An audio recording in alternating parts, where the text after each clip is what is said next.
Capping like a narco. Got dope like Pablo. Cut throat like Pablo. Chop trees with the Draco. On the north got Diego. Say hasta luego. We'll be in rapping kilo. Snub nose with potato. Take out. No monkey in the jungle, fly hot like a sauna. Busting up and I'm trying to weave an anaconda. Jumping in the water, trying to slip across the water. Got see yours out, got me big bad for Ronald. Out bag of money, know I gotta have it. Savage, but I'm still a gentleman in Cali. Atlantic, nigga turn them in about the cabbage. And this whole family, they run off with the. Previously on the Dive Deep podcast. It's like a blank color. There's nothing wrong with a white color. Yeah. So they feel like, well, why can't we be strong like them? Why can't we be something like that? So instead of if we can't be it, just take it away. Yep. If you don't understand something, you're scared of, you're afraid of it.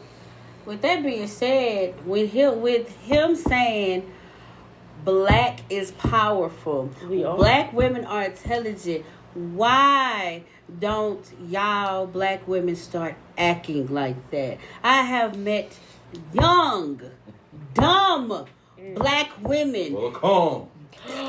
Wowzers. I have met black women who just are idiots. Not idiots, but it's the way I said, like, y'all just act like y'all are just the most dumbest creatures on earth. But y'all just heard this man say that black is powerful. Black women are the smartest creatures that have planted on this earth. God made us what we are. It is up to y'all to bring. Creature of habit. Yes, it is up to y'all to make y'all, to bring that smartness to y'all. Y'all just act like y'all are idiots. Like, I have seen young, beautiful women that's just dumb as fuck. Black men too. I never target my stuff at black men, but I'm gonna do it today. They really don't. Y'all act like y'all are dumb as fuck. I have. The women, we dumb, but the men, they really dumb. Yes, like, y'all be y'all. What's up, Dive Deep listeners? Why you started laughing? Because I don't know what the hell happened, but my mind started talking about that song off Camp Rock. Who's got what it takes to be? My God, what it takes to be. Hey, welcome to the 9th episode. This is J. Marie. Hey, baby. And we got. Hey. Looking like a snack. Looking like a snack. All right. Goddamn, I thought you wasn't gonna finish it. You just a hating asshole because your album ain't doing shit. Bitch, what? I don't even have an album. You ain't no Walmart album no more? You know what, bitch? I can't wait till these emails. I hope somebody on here don't like you, goddamn it. All right, y'all.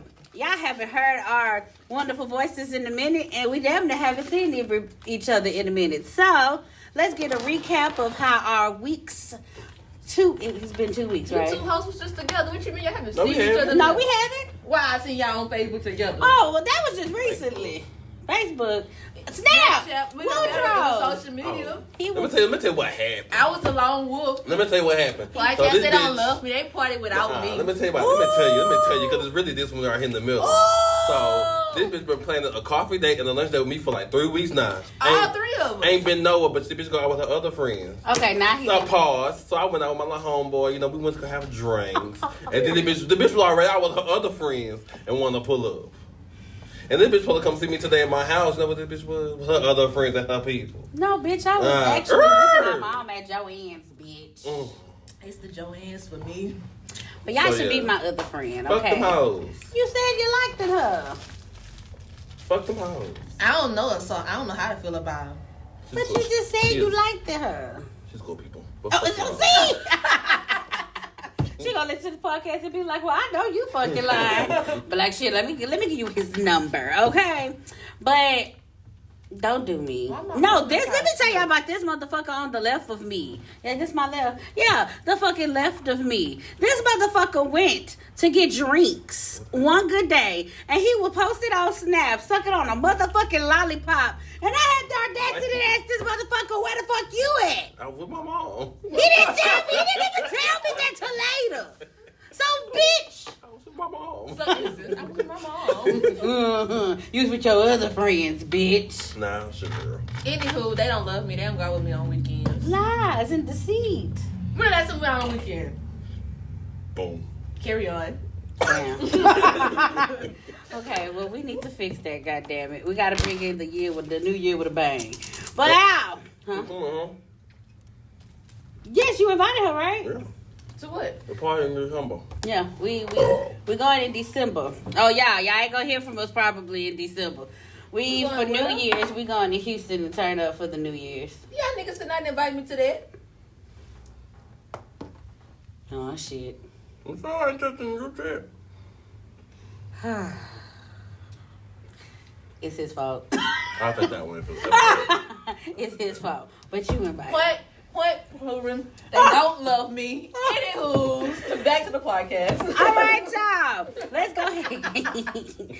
Let's go ahead and get to this social spotlight. I got a couple things. You just always talk about my social spotlight, and I do feel some type of way because I be giving the people facts. A lot of people like my social spotlight because I give them real news, and my news is real. Like just the mess, my news is real. Okay. Don't you start doing some mystical bullshit. All right. I ain't gonna read much because somebody real impatient and I ain't got time. But, number one, North Carolina teacher resigns after reportedly telling a black student that if it wasn't for the Constitution, they would still be a field slave. Oh, you ain't heard that? I would have busted her motherfucking mouth. I would have whooped that Oh, So now look.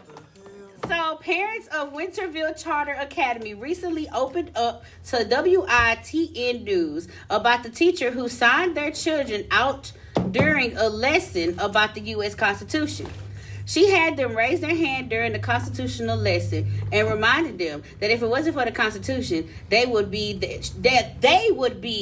her slave, her field slave.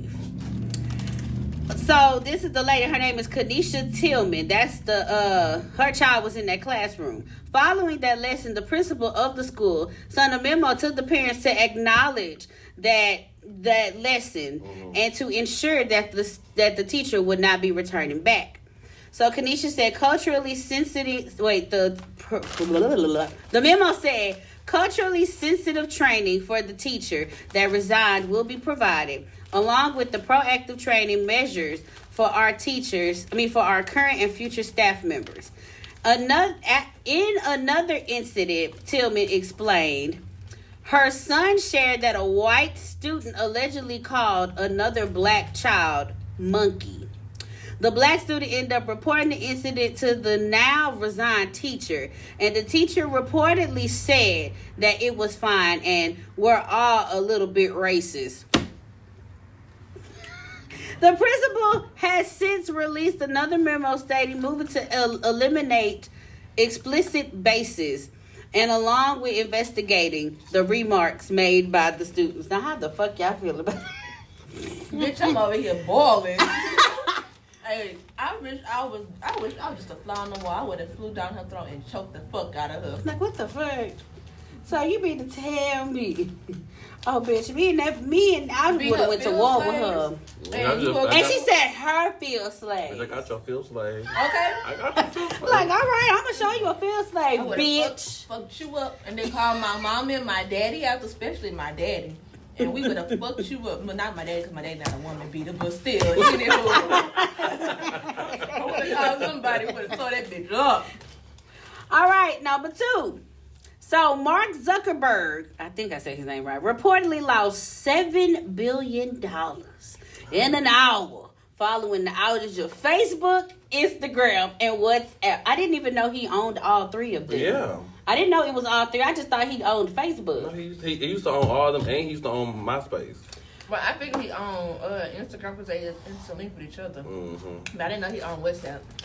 It says the man behind the platforms is currently facing a major loss as well to the tune of billions. According to recent reports, Facebook founder Mark Zuckerberg had lost a jaw-dropping $7 billion in the last few hours following the lingering outage on Facebook, Instagram, and WhatsApp. That day was a lot. And not personal wealth has taken a shockingly drastic shot. Bloomberg reports that he lost an estimate of $7 billion since his collection of social media platforms. Facebook, Instagram, and WhatsApp have experienced major outage. As a result, he has fallen significantly down in the list of world's wealthiest people. He's reportedly lost around $19 billion since September 13th, when his wealth had tallied at almost $140 billion. Big whoop, you still a millionaire. You still a Oh, I'm billionaire. saying, that didn't nudge him. So how much is he worth? Right now it went down to No, before it went down. 140 That billion. shit didn't hurt That's him. like 2-3% of what you go sit your ass down. Now he had somewhere. 120.9 billion. That didn't hurt shit. Go sit your ass down somewhere. You're still a billionaire. Anywho, carry on. Number 3. Now I know y'all didn't heard about this. Police confirms the suspect responsible for the Texas high school shooting that injured at least 4 people in black boy? custody. His name was Timothy Sipkins. So allegedly, what I heard, he been bullied He since was getting 6th bullied. grade. Mm-hmm. And from middle school all the way up to high school, you know, I guess they all followed each other. And he went up in there and thank God he didn't shoot nobody. I mean, he didn't kill nobody, but he did injure people. So enough is enough. it says he's being charged with 3 accounts of aggravated assault with a deadly weapon, according to the police.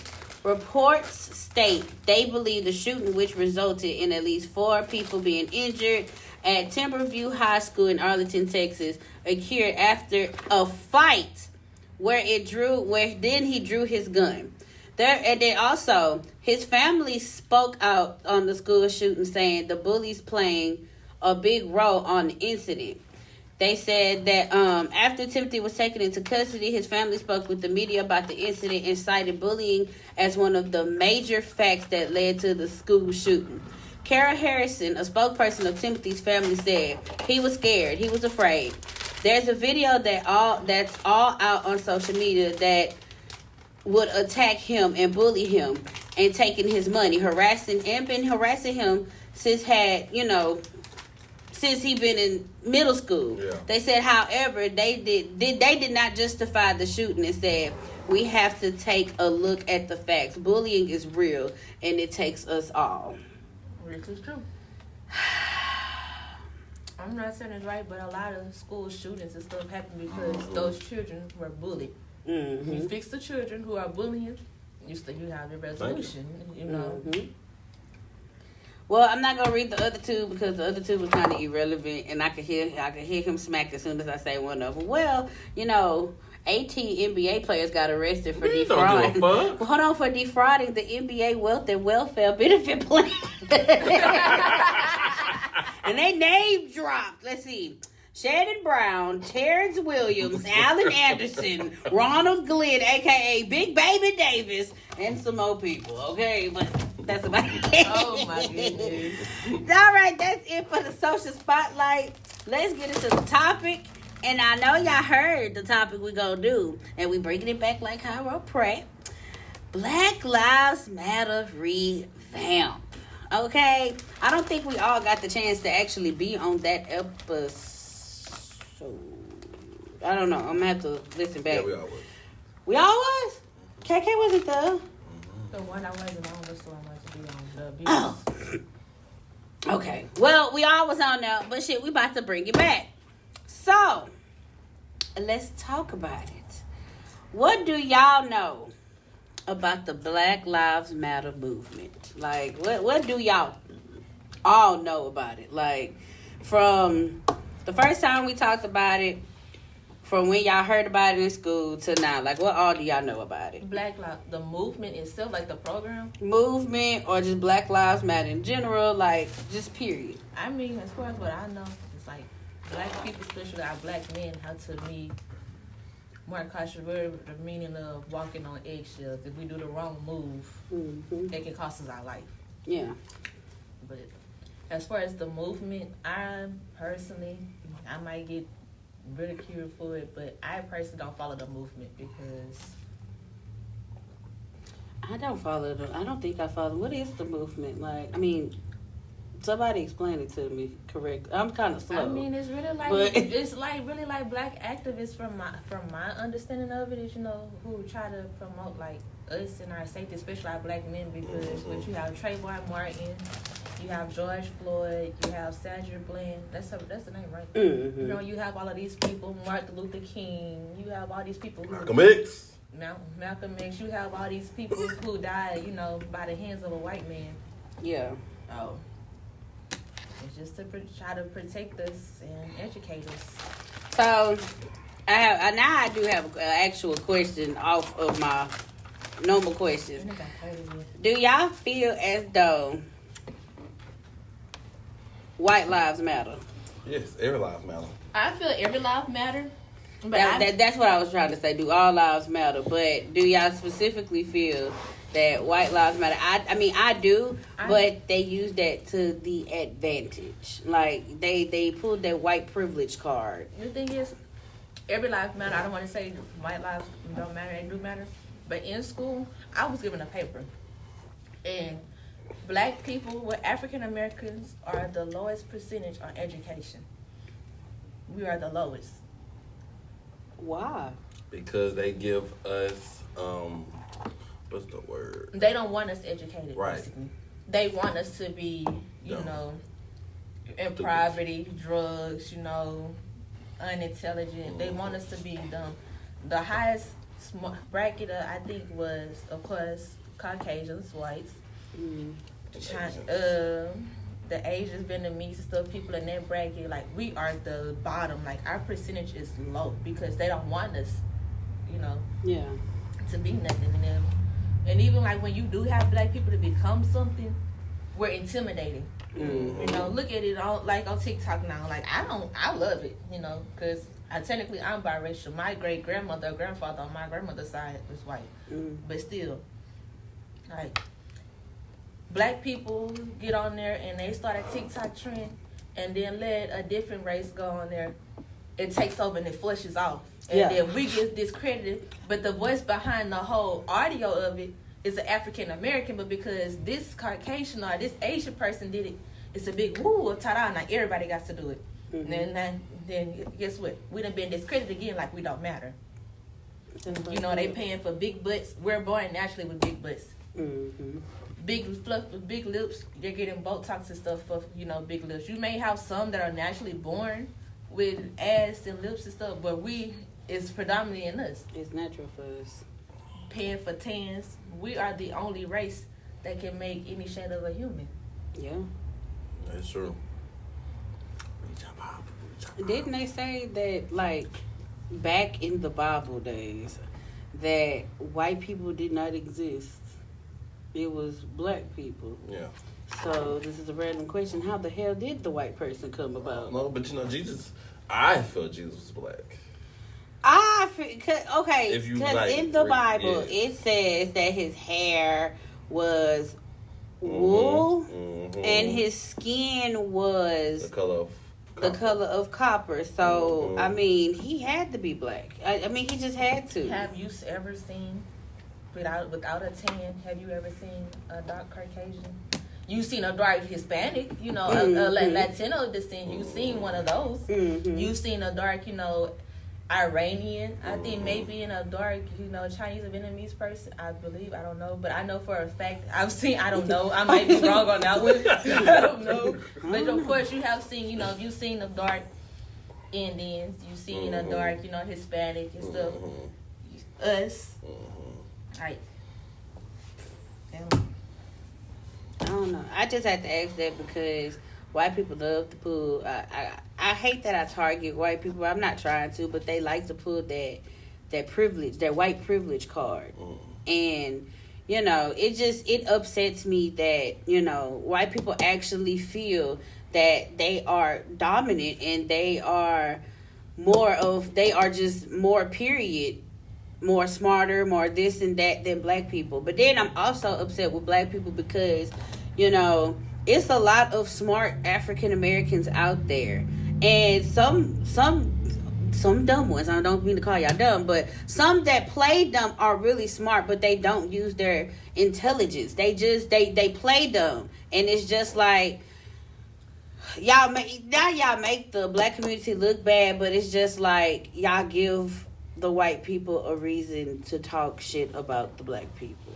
I mean, they just do. Am I wrong for saying that? No, what it is we let society shape us and stuff, and then like everybody's not on the same page. People feel like, you know, because it's been told to them that you're never gonna be nothing, you're never gonna amount to nothing and stuff, and then we start our black sons, especially. It's just now starting to become our black daughters, but it started our black sons, and what 2 or 3, maybe even younger, you know, on how to walk and how to be careful and how to be treated and stuff. And then just like the black men ridicule the black women ridicule men. You're stupid, you're dumb, you'll never be nothing. You know, I hope you get killed on the streets and stuff. You know, it's just like shit. Being black, it's hard. It's like a full-time job. It's like, no, for real. I'm not even saying police officer. It's like being a firefighter and walking into a fire. You never know if they're gonna walk out dead or alive. You know, they playing Russian roulette with their life 24/7. Facts. Now, I do want to cover on this episode what that email said about black men. I know KK. Email I don't agree with. I think either you had something to say more about black men or you did, but y'all. I mean, we could tackle it now. I could ask that question a little bit later to get your mind. Now. I mean, I don't really. My thing is, where do I begin? If we go focus on the black men and tell us, and we trying to say love them, we need to teach our black men to love us. Because we can preach about loving them, love them all day long, protect them, this and that. But what happens when a white woman walks by and this black man who's supposed to protect me, his black sister, degrades me for her? Oh, she's beautiful, she's gorgeous, you're nothing, you bitch, you gripe too much and this and that. Mm-hmm. But because she's submissive and she listens to you, she's all on the totem pole and stuff. And then that's when it comes in why they feel like they're better than us, because we degrade each other. Mm-hmm. You know, it's like, so that's why I say I specifically didn't feel comfortable just focusing on just one back end of the Black Lives Matter. We need to focus on all matters. Yeah, all, period. Like, racism is not only with the races outside of us, it's us. We are racist to each other. Mm-hmm. We talk about white people. Oh, white people this. Well, I don't like the term white people. Caucasian people do this and that. They do this and this and that. But you back though. And you do the same thing that they just did. Mm-hmm. Jamal just did what Timmy did. And it's wrong for Timmy, but Jamal is right. No, you're fucking wrong, because you want me to sit up here. If I see the cop shooting, holding a gun at you, and you're not wrong, you want me to come, your black sister, to come and stand in front of you to protect you, to make sure you still have your life. Mm-hmm. But if I do this and I put my life in jeopardy for you to protect you and cover you, once I'm done covering and protecting you, got your life, you about to go to this Caucasian woman right here and love on her and treat her and dog me out. So where is it fair? Why do black men do that? He don't know. Look at it. Why do you feel black men do that? Do what? What she just said. He don't know. I'm telling you, he don't know. Because he don't do it. Like, I understand completely that some white women are beautiful. Mm-hmm. And some white women have, like, let me not say white, because let me say Caucasian. Some Caucasian women have the certain traits that y'all do look for in a woman. But it's just like, okay, we understand that. Mm-hmm. So why do y'all feel the need to dog us black women out? But we're supposed to, like she said, we're supposed to be brother and sister. Like, why it's the same playing field, you feel me? Like, I say everybody just don't dog each other out. You know, if a black man's gonna dog a African American male is gonna dog out African American woman, it's gonna be the same way back. You know, y'all both dogging each other out. So it ain't just like one person's dogging each other out. You know, they're gonna dog each other out, but you know the white woman's not gonna dog me out. The white woman's not gonna talk bad about a black man. The white woman is, Caucasian women are taught to be submissive, stand behind their man, mm-hmm. hold their man up, you know, do this for their man, do this for their man. Mm-hmm. So that's why most of them look for a white woman, because they know, if I lose my job, she might talk, she might nag, but she's not gonna nag as much as me being, oh, you're not home, you're not doing this, why the hell you're not doing this, why the hell you're not doing that? You know, I'd be like, well, baby, you know, maybe tomorrow, Jim, you're gonna find a job at that grocery But let store. it be a black woman. And we gonna get your lazy ass off that motherfucking couch. You know, and y'all, you know, you're not affected with my emotions and how I'm feeling right now that I lost my job. I'm the breadwinner of the house. Mm-hmm. So right now I'm down and out. And instead of you understanding I'm down and out, you want to antagonize me, force me to go out there and get that job. And then you're upset because, okay, now I'm working. And now I got an attitude because... Bitch, you gonna make me cheat on you, I'm sorry. But even still, like... I'm kidding. Like, even still with that, like... Black women is in a damn if you do, damn if you don't situation. Mm-hmm. When we are in a position of a Caucasian, or not even a Caucasian, a family where they're taught, because, you know, Iranian women or, you know, women of that descent, they're taught to be submissive to their husbands. You know, Asian or women of that descent, Chinese women, they're taught to be submissive. We're not really taught to be submissive. And if we are submissive, we're considered weak, you know. Or actually, back in the day, all women was taught to be submissive to men. They, and time grew, African Americans grew farther apart, so our African women had to evolve to the point to where can't be submissive anymore because they're in the moment to where nowadays, you know, I have to be the go-getter, I have to be the breadwinner. So now more African American women are taught to be that strong part, be that breadwinner. But if we go back to, not go all the way back to everybody, to where the household would be able to function right, with the man taking his head on as the protector of the house, the headwinner, you know, loving my queen, loving my families, things like that. Yeah. I think the world will run way smoothly. And I feel that would bring more of the black community back together as a whole. But it don't even work like that. I wish it would work like that. I really feel like it started with us when, like, we were brought into poverty, and then more black fathers started to leave the home, or more families started, and I'm not going to say black fathers, when more black families started to start the broken home situation. Then I'm going to start saying that term instead of pinpointing the broken home situation. So like Trey said, you know, it led us to be, you have to be the man and the woman.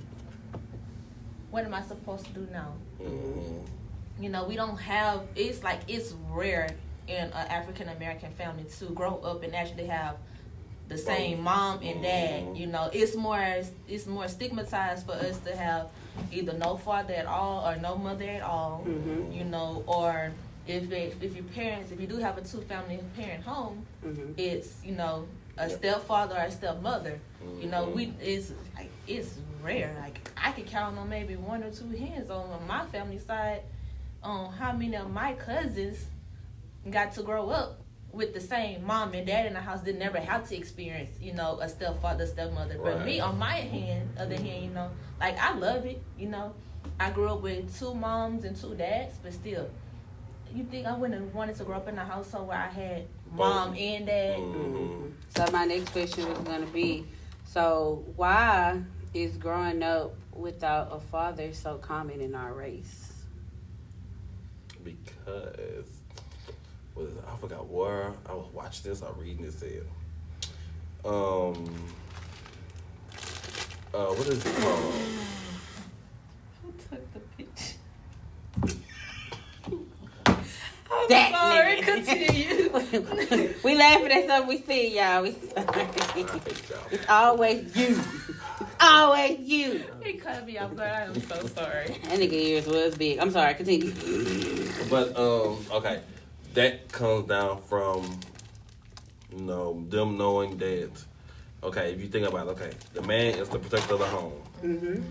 There's the man, the wife, the 2 children. Let's say you have a son and a daughter. Take the man away, put him in jail. Mom has to grow, get that mindset I just talked about, having to be the breadwinner for her own. And now she got to raise a son and a daughter. She can't, no matter, I don't care what no woman tells me, you cannot raise a man. How a man can be, how a man Facts. raise a man. Facts. So now that boy goes out and do this and do that and goes into the streets. And now he's in prison too. That's another family father that just left. And that trickles down the cycle. And that's just keeping us down in poverty from us having no education and doing this and doing this and doing that, because after you take your father, you go into all this rage and this and that. You don't want to listen to school. You don't want to do nothing in school. But it really started in slavery, you know. If they got married and stuff and the slave owner found out, you know, it was either consequences behind it. They were selling them off so they wouldn't be together and stuff. So, you know, for us, broken homes have started since the beginning. Mm-hmm. You know, so it's like they just choosing different ways now how to break us. Mm-hmm. And that's why it's really like with the homosexual thing type thing. So that's why it's so bad in our type of things and in African American. Because of the absence of a father? No, because back in the day in slavery, to teach the family and to teach the slave that I'm the slave master. I am authority. I am, and y'all would listen to me. They would rape the husband in front of the family to show them I am dominant. Oh, wow. I am dominant. Yeah. And so that's why they will always be like, that's why a lot of older black men look at gay people like, why would you want to sleep with a man when in our times, that's how they degraded us, that's how they took our stuff from us. I did not know that. You didn't know that? No. And my grandpa, that was like when I came out and everything, me and my grandfather had a long talk, and he was the one who told me, and I was like, I told him like that before I got to you know shit. My time. Okay, so when I had answered your question and you told me no, and you just told me that, because I've always been told, and I just think that is the most ignorant bullshit I've ever heard. But I've always been told that the reason why we have a lot of black African Americans that are gay is because men, especially, because of the father not being in the home. And who the fuck told me that? I forgot whom. I'm not gonna put their name on, but I felt like that was ignorant, because I'm like, I know a lot of people or a lot of mothers that are like single mothers, and some of their kids, are not that way. But I mean, I'm not, the types to judge, because shit, I'm bisexual. But, I love my community, the whole community. But it's just like, it was ignorant for them to say that, because it's like, you're not in that predicament and you don't even have kids. So what made you feel the need to say that? Like, I don't know. Like, I think, did she say something right? Or I felt like she was wrong. I ignored her after that. So I personally feel like a person, because like, I knew kids who already knew that they were going to be deterred into that field before they even had experienced anything. Mm-hmm. I feel like from a child, just like, I don't agree with the changing your child's gender as early, but just like how people say they knew their child, this way came way over here. Oh. You hit me on purpose. No, he didn't. Oh. I promise you that he was trying to get the fly and flew over here. Bitch, I'm about to wear you out over here. So basically, how I feel like, that's like how people say they knew that their children was going to detour their way from when they were 1 or 2. They, some kids gravitate to certain things and stuff. Like me, I'm straight, but I like football, and somebody can take it the wrong way. But sometimes I dress like a little boy, people can take it the wrong way. It's just whatever you like, and it's not because I was raised around it or nothing like that. I just feel like it's something that's in someone. Yeah. And now sometimes it can be, mom raising you, and you had nothing but sisters and stuff, so all you know is girl things. Or for a woman, you raised in a household full of brothers and stuff, so all you know is, boy things. Like me, I'm the only girl out of two boys on my mom's side. And hell, I grew up with them 25-8. God damn it, I'm about to chocolate boy at you. So now, rearing off of black men for a little bit. but it kind of corresponds with black men because I feel like black men do this a little bit more than black women. But you never know. How do y'all feel about black on black crime? I hate it. Stupid as hell. I hate it. I don't like it. I just don't like. It disgusts me, sir. I'm about to give me this piece of shit. This chocolate bar. It disgusts me, and it disgusts me first off for, like, let's see an example. Like for men, like I understand what the fuck I was watching and it made me think of this. I was watching the show. It's on Tubi. And it was about a Caucasian couple, though. But he was an abuser to his girlfriend. It was on Lifetime, I remember that. He was abusive to his girlfriend, and he ended up murdering her. And they end up... The class has the question. You put string cheese in the other icebox. You fucking No, we don't. I need string cheese. I do that with my chips. Oh, God, it's bomb.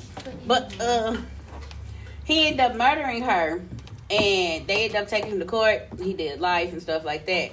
I remember an incident out here where African American man was dating an African American woman, and she did not want to be with him anymore. And he took her out on a date, and he murdered her. And he drove all the way from I think it was Houston or somewhere in Texas, and he was bringing her all the way back to Louisiana. And the cops end up like pulling him over, and her dead body was in the back. Oh wow. Yes. In the back seat? Yes. Why the fuck ain't put it in the trunk? No, he put her in the back seat. He was about to. That's the question you worried about. Why he ain't put her in the trunk and she trying to prove a point on black crimes? I worry about your mental. And he told the cops, and he said it in court. I killed her because she rejected me. She told me no. So I felt like, bitch, if you rejected me, you don't need nobody else, and I killed her. So my thing is, first of all, I gotta target black men. Why do black men feel that? Why do they feel some type of way when they get rejected by black women? Like, what makes what they say make you feel like you need to go into attack mode and kill one of your black sisters? Even though she rejected you, they have a lot more black bitches in the sea. So it's just like, why did you feel that you had to kill her because she rejected you? Crickets? I was putting up the. I wanted to pull up a statistic thing before I spoke on it. Okay, well let me see. Okay. But how do you feel? Because I think the reason is because we've already been rejected by society already, and so our black women, we come to y'all. It's already hard for a black man to approach somebody or to even to show, that side of them, And so when we show that side, y'all reject us. It's like, damn, we were rejected by the whole fucking world. And so, it just comes down from like they're hurting. With a fucking fly. It's just a lot of hurt. So a lot of people don't know how to take their hurt and express it. So that's still expressing their hurt by talking, express it by anger. And they just decide to kill a bitch? No, that was just it makes me... It probably some more than that. Well, I mean, yeah, but it's just like you took that whole person and you killed them. And, I mean, you don't know. This girl probably had kids. But you can't put that perspective on black on black crime because that's a different situation. Well, you could do like shooting and with like gang violence and black and black, that's that. But like a relationship black on black, that's kind of different because they could have been arguing and one of them could have pushed each other and she could have pushed him and he pushed back, but he's stronger and she could have failed and hit her head. That's how it could have happened. Okay, well that wasn't on black crime. So what my thing? Are you trying to like target somebody or something? Because no. I feel like that was like kind of. No, I was just acting. I was watching the show, and the show made me think about. You should have. If you wanted to put that, you could have did the movie "Don't Be a Menace." how it was a lot of black men killing black men in that movie. Okay. Thank you. Okay, well, I'm sorry. I said the wrong example. Thank you for answering my question, though, because that was really heavy on my mind. But I'm sorry that I put it in the wrong category. But let me ask this question then. Why do black men kill black men? Like, let me rephrase this. So, I don't even know what the first question. It's okay. It wasn't a question. It wasn't a question. Oh, yeah. But why do black men feel the need to kill other black men? Like, is it like, do they get intimidated by that?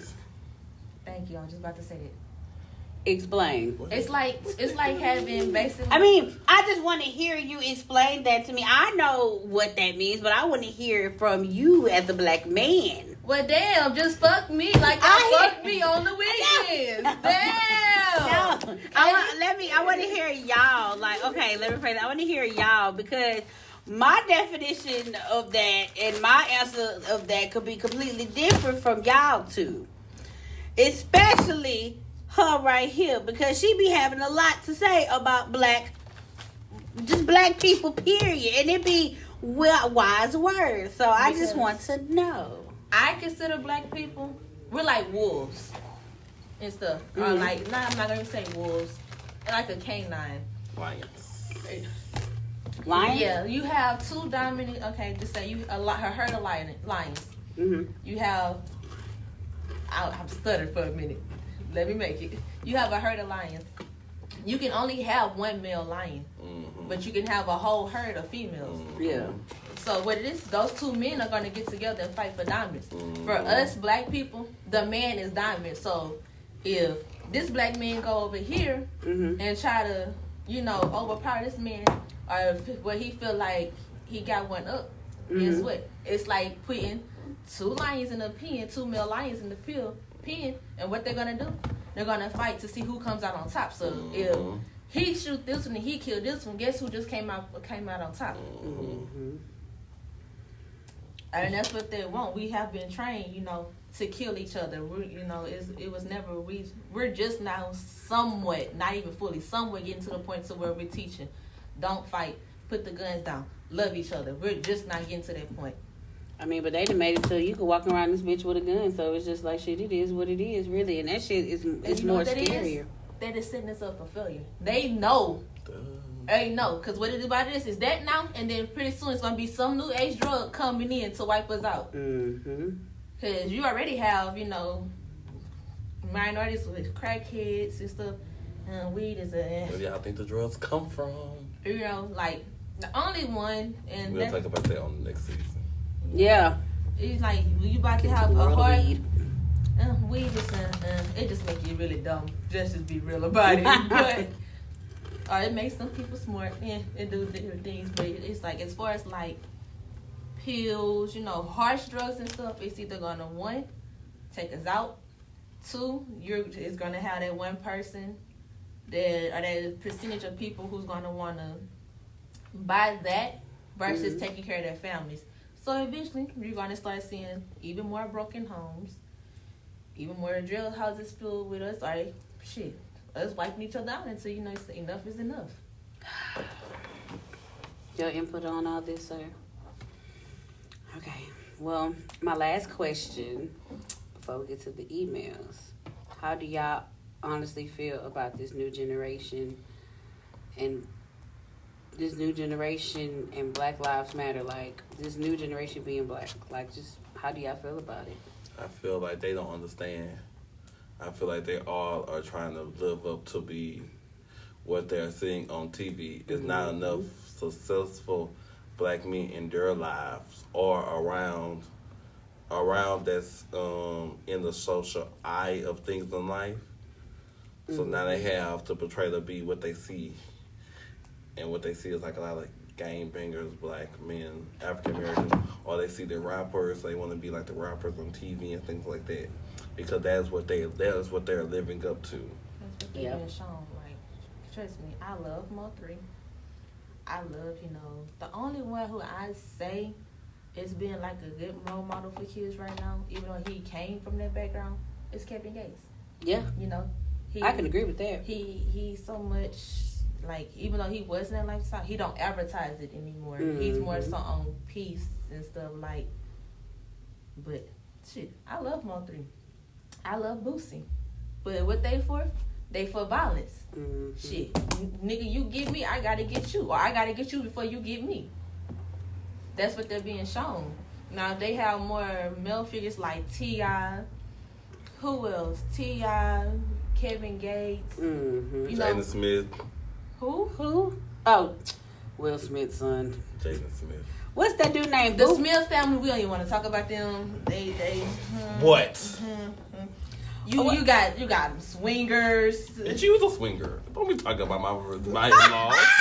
She was a swinger. I was swinging fist. That's about it.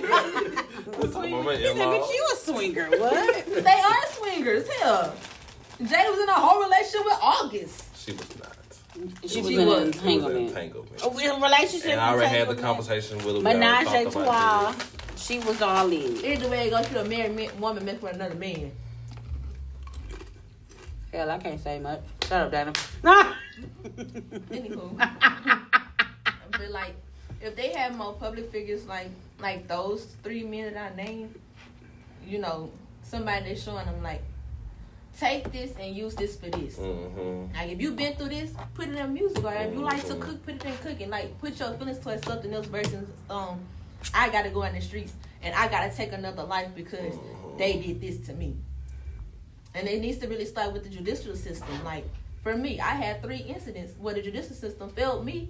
And stuff. But the first thing you're gonna tell me, if I take matters into my own hands, trust me. How can I trust you when you not failed me not once, not twice, but 3 times? But how am I supposed to trust you? So now, even me, I'm in the mindset if somebody was to ever do something to me again, I'm gonna handle it myself. I'm not gonna call you because you failed me. Each time that I trusted you, you failed me. I feel You like and your people. Shh. what you about to say? I'm gonna talk her to yourself. Oh, would you talk to yourself again over here? What they said? Next season, bitch. Next season. I just feel like you get up a fucking day. I feel like the new generation of black kids don't understand what it took for us black people to get where we are now. I have, honest to God truth, I have ran across kids, high schoolers to be exact. I don't know what the fuck the school system teaching them, but some of them don't know who Martin Luther King was or what he did. Some of them. What you talking to? No, hear me out. I promise you. Some people don't know what Rosa Parks did and why she sat on the bus. All they know is she sat on the bus. It's a lot of What things. kids are you talking to? Just listen. You have to talk to them kids. But the thing is, I'm just saying. racism is starting to become a big thing again. It is. So, you know, you having racist teachers in the classroom, as you know, As we see. per your social spotlight. You know, mom and dad got to work just to keep paying the bills. So mom and dad can't really sit in the house to educate you. They can educate you on how not to get killed by the police, but they can't really sit down and educate you about who Malcolm X is and what he did, or who was the Black Panthers, Martin Luther King, Rosa Parks. They can't sit down and educate you like that. Like us, yeah, we had all of this, but for us, we was being taught in our class because majority of our teachers, we went to a predominantly black school. Our teachers, we had a whole month, and our teachers made sure we knew. That whole motherfucking month. That whole month. Project, everything. Exactly on who was who and stuff, and we knew who they were and what they did. Now they can't do that. Like last year, they was out of school for a whole year. If you ask a black, sorry to cut you off, but do you ask a black kid right now, who are the Black Panthers? They gonna think you talking about the fucking movie. I swear to God, and it would piss me off. They don't like. What are y'all? Like at that moment, we're gonna just end the podcast now. Like, I just want to know, what the fuck are y'all teaching these kids in school? Shit. Like, are we not?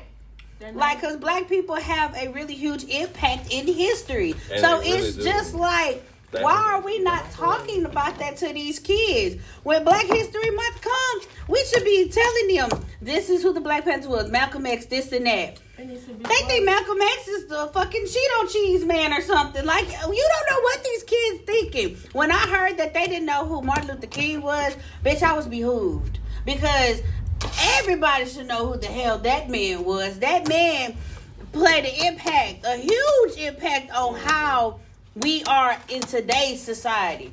And some kids don't know who the hell that man is. They know the street in Beaumont, but they don't know who the fuck that man is. It's sad. It is sad. It bothers me. That's why I had to ask the question, like, how do y'all feel about that? Because I feel some type of way. If you can't tell me why Rosa Parks sat on the fucking bus and why the fuck she didn't move to the back. The thing is, She was hurt. Black people are elevating so. Shut up. She was hurt. She got her word. Like, fuck you, Carl. Everybody. The thing is, black people are elevating so much now. You're starting to see more black businesses and stuff, and that's what's being promoted now. You're starting to see more black businesses. So you can, so we had a black president. I'm about to turn away from him because him and people over there. We're elevating so much. They was trying hard not to have Barack in the office and stuff. And when he became in the office, like, it was like a big hoo-hoo. Like, we're elevating so much of where we didn't have our first black president ever in history. Actually, no, he was not. I already know the story behind. Is it George Washington? No. Abraham Lincoln. Abraham Lincoln. They were supposed to say he wasn't have that. But actually, a long time ago, and I actually learned this in school, and I was like, so I was tired too. Before our government system changed over to where we are now, we had a government system before the first president, George Washington. I remember that. Yeah. Okay. Before the whole system changed over to George Washington, we had a whole different system of the United States, a whole different system, and we had a black president in that system. What the hell? I did not know that. And switched over. And the only reason I know this because my teacher gave me a project in 9th grade. She asked me who was the first black president. And I was like, that's an easy motherfucking question. I was Barack. I was power turned the fuck up. Like, but she marked you wrong. Got my ass real quick. Everybody asked my rights for real with paperwork and everything. And I was just so fascinated because that just gave me more impact on my mind about how this government system now is set up to fail black men. It's fucked up. That's why when I said in the beginning, from the day, black women, we have it hard, but on some things we get a pass for. But black men, they have it hard from day one. From the moment, like I said on the last podcast, from the moment their mama find out that they're men, that they're boys, the first thing that goes to the mom's head is, I have to educate my son. Yep. Yeah. Now I always get to the point that you got to educate your daughters and stuff. You can't do this. You can't do that. If a cop stop you, don't talk with your hands. Keep your hands to your side. But why? Because if you go see this not even white, if you go see another race talking to an officer, they're gonna be talking and moving their hands. But because we're African American and they're scared of us. You gotta be still. If you get pulled up, you gotta keep your hands on the wheel. You gotta ask for permission and everything. And you don't know how that makes you feel like so belittled and so degraded. It's ridiculous. And you see why. Yeah. So it's not even more. Well, y'all, I like this. Okay. So y'all, we're gonna go ahead and end the topic.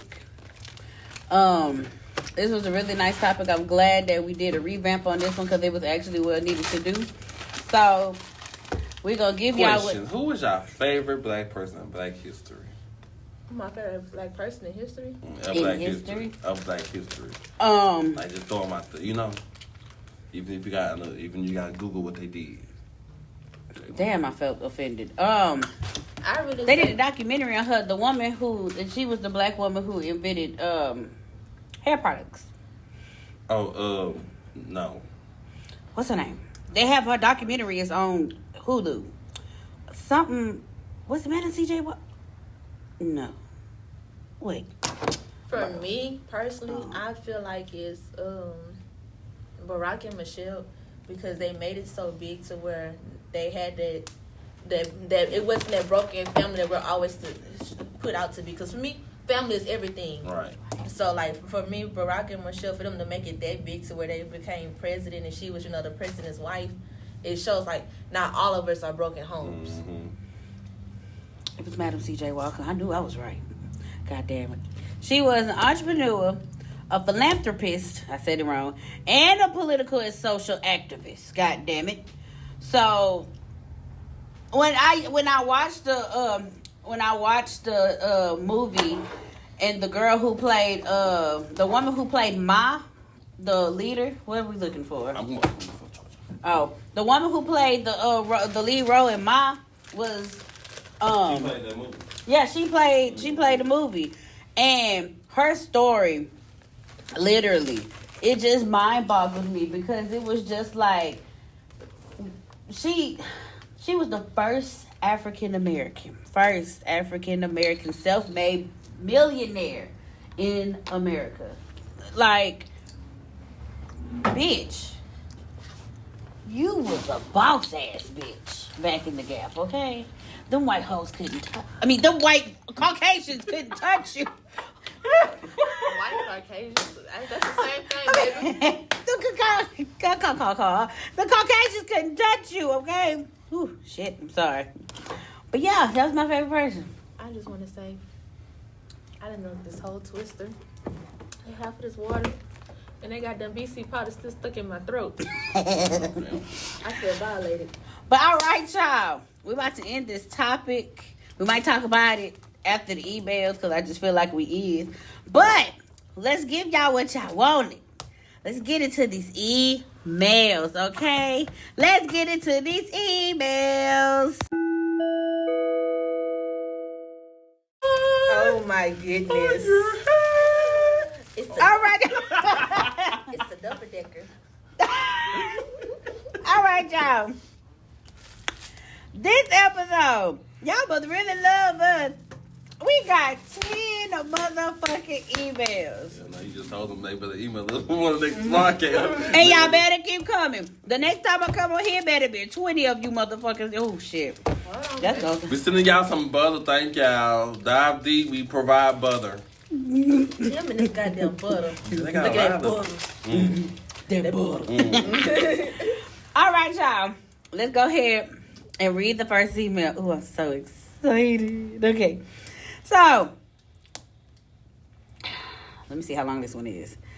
Come on now. Don't piss me off, because I want to read it. I'm holding my bladder over here. I got to Hold on, y'all. My phone is taking forever. My phone is taking forever. Yeah, I told y'all she was on the Walmart album. It's taking Walmart Texas got a mixtape featuring Jayla Morris.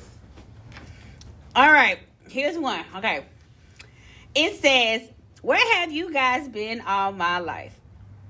Hello, cast members. When I say that this podcast has really molded me into a person that's better for not only myself, but for my surroundings because of you guys. Oh, thank you. Like, thank you all for really helping me. This podcast helped me with a lot of depression because you guys are so damn funny. Especially my man, the snack. Period, fool. I have a confession. I have a huge crush on the snack. His mindset is really unique. And yes, I know he like boys. Well, goddamn. Technically, he likes both. Yeah. Slide in the DMs. 409. Okay. Oh. It's the area code for me. LOL. I wanted to share something with you guys and see if you all can help me with this situation. So I was dealing with this older man, and you could basically call him my sugar daddy. He spoils me. He makes sure my needs are met. My rent is fully paid up, and yes, I do work. But he makes sure I have extra money to spend on shopping. We never had sex before. He's basically one of the ones who just want to spend Question: time if we with get you. together, can they do it for both of us? We could share him. I'm under the table. She says, well, now he has moved to wanting the sugar. Uh-oh. He wants some of this kitty. And look, she put in all caps. I am scared shitless. He's about 63 and I'm 25. Goddamn. I don't want to have sex with this man at all. What do I need to do? This old man is in love with me. When I say he is in love with me, words can't explain. But yes, I am terrified. What should I do? Do I give him the kitty? Do I run? I love the money. Just please help me. Shit, that's past me. I'm going TT on this because I ain't got nothing. I don't know. I didn't watch Lifetime, baby. That's scary. My sugar daddy said, yeah. Well, I say, ma'am, it might be the only time he do want some kitty. He been taking care of you, so Well, you what know. if it's bald? Then he might want to come back for more. Well, then don't put it on him like that. Just lay there. Just lay there. Let Grandpa do what he gotta do and get out the room.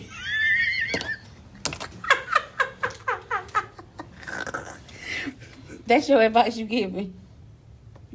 You gonna stick to that. That's what I say. Get that bread, get that head, delete. Peace out. Hey, Club Godzilla, I ain't tricking. I'm just dicking bitches down, head down, pop that pussy to the ground. She a freak. Oh, I keep her on the. Okay, I'm sorry. I got off basis. I say. Wait, Jay, Huh? the bathroom. It's tripping. It's okay to use it though? Yeah. Just don't flush, I guess. I don't know. Don't flush. Yes, flush. I'm kidding. There's water all over the floor. I know. We gotta call the people. Okay. I say I quit. No, I say I say give him the sugar. No? Am I wrong for not give him the sugar? Period. As you should. All right, y'all. The next what? The next one.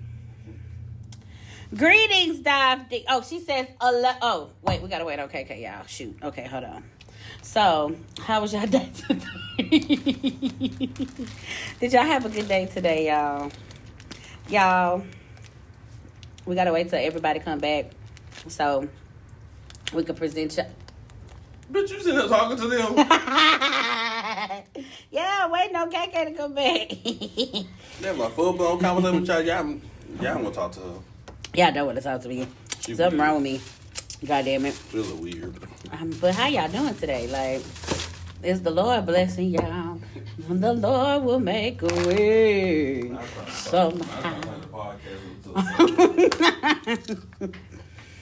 All right, y'all. Before KK come back, I gotta tell y'all, thank y'all for sending us these emails. Damn it. Oh shit! What happened? It said hand sanitizer this goddamn soap. What? What? It smells good. It's very minty. I ain't do shit. Now see, y'all just be lying on me. But okay, everybody back, y'all. What's Oh, the advice I gave her just out of curiosity? I say, give him the coochie. Y'all gonna tell that girl to give up her goods? I said it. I'm gonna say this because apparently, if you feel like the money is worth it and stuff, go ahead. But if you feel like your morals and stuff is not worth the money, baby, don't give him shit. Don't get okay. Period. All right. Next email. The captions say, "Excuse me, but I love this podcast." So I was scrolling through the podcast app, and I wanted to listen to something funny and ratchet at the same time. Well, I was listening to the Cake Dish podcast, and she recommended this podcast. And when I say that her recommendation was the best one yet, you guys are literally funny as hell.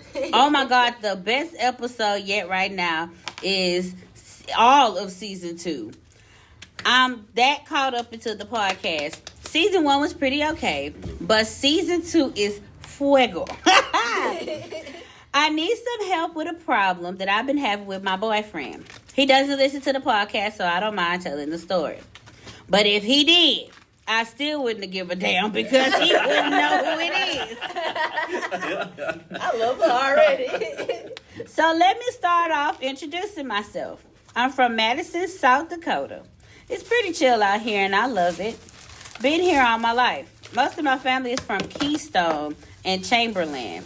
But I moved here because of my boyfriend and his family. My boyfriend is really sweet. He is amazing. He is an amazing creature. He had helped me when I was sick. He makes sure that the groceries are in the home. And I could just name so much. But I have a problem with him when it comes to him being sexual in the bedroom. I'm scared. He likes to spit on me. Oh my god. Oh my god. I can hit the floor. I would beat his ass. Real motherfucker, I'll be in jail.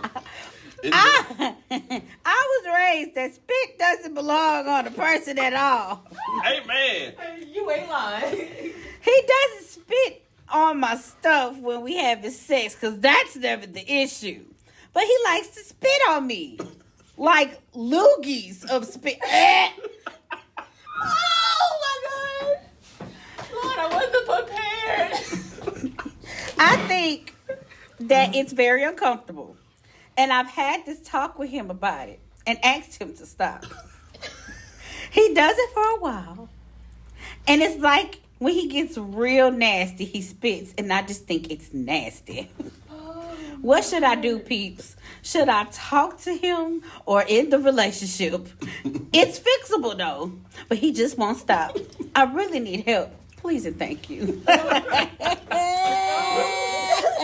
I'm sorry. I don't mean to laugh at you, but baby, you caught me completely off guard. But I thought it's because he was cheating or something. Me too. Bitch, he's spitting. See, I wake up and choose violence. I'm sorry. The thought of him even putting a lick of spit on me from him even just talking, bitch. He would choke. Look, I might get in trouble for this. I think my significant other listens. But Damn. I believe he ought to spit in my mouth one time, and I told him, motherfucker, I will fuck you up. Real quick. Fucking quick. Don't listen to me because I choose violence. But It's a fuck no for me. let me see what's the best. I just say There we go. that just threw me way off. See, look. Okay, while you think I say, in the moment, as y'all going, I'm understanding y'all both in the moment or whatever. When he gets to do it, stop him. Like, stop the whole sexual process in the moment. And, just like, I'm just done. I don't want to have sex no more because that turns me off. Maybe he would get the understanding of to not do it no more. But so she'll be like, shit. I bet he'd be like, mm-hmm. And she'd be like, oh, you gotta reach back to get it to. Or just punch him in the throat one good time while he doing it. baby, you chose the right And or he wrong gonna choke. podcast. He gonna choke right on that spit. He ain't gonna want to spit no more. Because we wake up and choose violence He ain't over gonna want to spit no more after you hit him in that throat. Two to What I the body, can one say- to the head. Something to piggyback off of what Trey says. Then, like, the next time you do it, just like tell him, like, until you get to understand that I'm not comfortable with you spitting on me, we're just gonna go cold turkey. Like, And if you have to do that, email us again. And shall we? our sponsor Jalen was purchased from another what's the word? Another one of our co-hosts. Oh, this new to me. She's a sexual guru, so she have like toys. I get you Jalen's right. gonna buy the toy and mail it to you. I'm gonna do what? Okay. No. How about this? No. I'm gonna do what? Ignore what the snack said. This is what we'll do. If you have to go cold turkey and you can't stop him, email us back. Mm-hmm. And from a gift from Kay, I will mail you a few of my sex toy items, so that way your needs will still go please. Period. It's just a no for me. I'm sorry. This I'm just wasn't saying my Jason email. for you. No, it's okay, cause that deserves something free to Oh have. my I had god, to work. I'm sorry. oh my god, I would whoop his ass. Yes, like I would send you like if it continues, just email us back and IK will personally mail you some items so your needs will still be met. Period. Let's go to the next one. Oh my goodness. This podcast is really my safe haven. OMG, I can't believe I'm actually emailing you guys.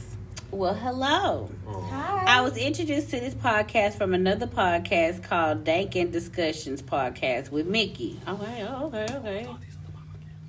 I did a shout out I was collaborating with two I remember podcasts it. and I shouted them both out on the episode this before you came, and they end up shouting us back out on their episodes. Mm-hmm. She gave you guys a shout out towards the end of the episode, and since then I've been stuck to you all. My favorite castmate, if I had to choose, would be K Baby. Aww. She is so filled with raw energy, and she reminds me of my older sister. From the things she say to the way she gives advice. I love this podcast so much that I have my family listening to it, including my mother. Her favorite is the snack attack. That's what she calls him, LOL. I have a question. I need advice at the same time. I'm 17 years old. You the baby. I'm 17 It's years. bitch word. Everybody bitches. Y'all excuse her. Oh no, it was the fly. That whole bitch, goddamn fucking fly. I'm 17 years old and I've been having a crush on this guy that's in my third period class. He doesn't know that I have a crush on him and I want to keep it like that. Well, just for now. He doesn't have a girlfriend, but all the girls in school want him, including me. He is so handsome and his skin complexion makes me want to melt in his skin. He is such a smart person when it comes to schoolwork. I believe he's the top of our class. He's also a football player and he's the big dog in football. Well, for me, I'm a regular girl that's a little chubby. I've been told I have a big butt, but I don't see it. I have long hair and I'm mixed with black, Puerto Rican, and Cajun. Most of my people are from Louisiana and from Cuba. Oh, baby, you is fine. Baby, jump on that You is because fine. you a Off the- foreigner. Yeah. Me and love foreigners. Jump on that. Don't jump on it, but Baby, you is. Everyone at school think I'm exotic because my skin complexion is like a brown sugar with hazel eyes and a mixture of sandy brown hair. I mean, I look pretty normal. Well, my question is, how do I approach him to let him know I like him? Will he reject me? I just want to try it out. If this email gets on the podcast, I will scream. LOL. I need help. I love y'all. Aww. That was beautiful. it is. Well, first off, don't never say you're normal. You're never normal. Everything, what's normal to society have their own way of normal. But did you hear how you described yourself? Bitch, you beautiful. You're I'm gorgeous. I'm sorry, she's not a bitch. I'm sorry. Ma'am, you are beautiful. She get the gist of it. I'm Yeah. pretty. She's 17. She probably walking around calling friends bitches. But like, you're gorgeous. Like that goes back to the last podcast. I don't know if you heard it. Where I was saying, love yourself. Mm-hmm. You know. My mama texted me, said, still bringing cake. She said, leave it at the house tomorrow before I go to work. But anywho, like, start off with little things because whether if you don't feel beautiful, those little aspirations and stuff, but telling yourself that you will start to believe it because, honey, the way that you described yourself, you're beautiful. And just like I told Jay the last podcast, thick is what's in. Like, look at TV now. All you see is thick or plus size models and stuff. Like, just love yourself. And trust me, if you're not ready now, eventually once you do get the courage, put yourself out there. And if you're a spiritual person, like I always say, pray and talk to God because, baby, you never know. Yeah. I say, don't let, like, if you do have some good friends, don't let them pressure you to go into doing it automatically because, you know, if you rush to do it, you're not going to know the right words to say or how to really approach it. You're just going to go off, well, my friends said do it, so, you know, suck it up, put your big girl drawers on and do it. Whenever you're comfortable, like KK said, whenever you're comfortable doing it, go for it. I mean, it might take time. Just, peep the scene and make sure everything good because, he might have a girlfriend and nobody knows. But if he doesn't, I mean, shit, he sounds like a golden boy to me. He's a golden child. So, I mean, I feel like you should hop on it, but... Bitch, what? Oh, I feel like you should hop on it, but just give it time. Well, not give it time, but give time for yourself so you'll feel comfortable with coming to him. And you said how you should approach him? Now, being friends. Yeah, start off being friends. Get to know him because start off as being friends and get to know him, and then as time goes on, just start hanging out. So maybe start out hanging out with just friends and stuff. Choose the right friends, that you truly feel like is capable. That's not gonna stab you in your back. Start out, maybe you and some of his friends, y'all still hang out and stuff, and then eventually, if you feel comfortable enough, say, hey, I like you, or however you want to do it. Do you like me? Yes. But do you like me? you're beautiful. From what you wrote down to the podcast, you're beautiful. Don't let society shape you as what's normal or weird, because I was considered the weird girl in school, and all the motherfuckers who did not like me are the same ones who want me now. How the saying go? You might be too young. Back then they didn't want me. Now I'm hot. They all on me. So remember that. Did you say, what? What's wrong? Do you have something that... No, I just want to say, She sounds beautiful, though. She sounds gorgeous. Yes, ma'am. So, next one. Oh, Jesus. Him and this all. It says, yo, this podcast funny than a bitch. what?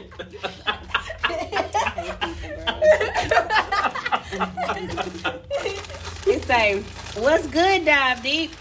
What's up? I don't know if I'm the first nigga to ask for some advice. But shit, I thought I would give it a try. Man, I have to say, this podcast really the one. Y'all funny than a bitch on guard, man. Hey, let me ask y'all a question, though. So, I'm from Houston, Texas. And I'm talking to this girl that's from out here. She's really nice. She's a really nice girl, and I really want to spoil her. We've been talking for 4 months, and I'm really feeling her. I'm really feeling her, and everything feels so right. I know y'all not gonna expose my name, so I'ma just say it. A nigga scared me. I've been fucked up by a woman before, and I don't want her to fuck me up like the last. Okay, we all can say something to this one. She really digging me, though, y'all. I don't have kids. She don't have kids either. I work for, it's the banking company, Brinks. Okay. I work for Brinks, and she work at a doctor's office as a nurse assistant. Man, y'all, she perfect. What can I do to keep her and not get hurt, if that makes sense? Oh. So, I know. Y'all are making us squishy tonight. Y'all want to start with Trey and work our way around? Me and work our way around? Start with me and work our way around? Start with the women. Okay, so for me, I would say I understand where you're coming from. I would say just start with something small, like what's small to start with? Roses. We're not roses. Find out what her favorite flower is. So if you know what her favorite flower is, start sending her flowers, or just say, "Here, babe, I got these for you." And then the more that you get comfortable and you want to, start spending like big money on her, just go from there. Okay, I guess my turn.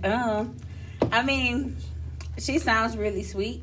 I mean, I know you've been taking her out on dates, and like KK said, start off with flowers. I mean, I feel like it's been 4 months since y'all been together.